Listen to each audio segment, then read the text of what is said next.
రాష్ట్రంలో కేంద్ర మంత్రి కిషన్ రెడ్డి గారు కేంద్ర మంత్రి అయ్యారు తప్ప తెలంగాణకి ఒక్క రూపాయి తేలేకపోయారు.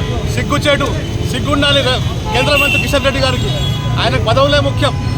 ఇక్కడ నిధులు రాకపోవడానికి టీఆర్ఎస్ పార్టీ కేసీఆర్, కేటీఆర్, కిషన్ రెడ్డికి స్పష్టమైన లోపాయికారి ఒప్పందాలు ఉన్నాయి.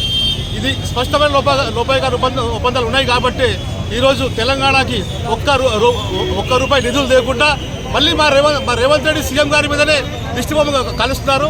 ఇది సిగ్గుచేటు. కిషన్ రెడ్డి గారు, మీరు చాలా గొప్పగా చెప్పుకుంటూ ఉంటారు ఇక్కడ నుంచి 4 సీట్లు ఎక్కువ గెలిచామని. మరి మీ నిధులు లేవి అంటే కేంద్ర మంత్రి పదవి మీకు ముఖ్యమా?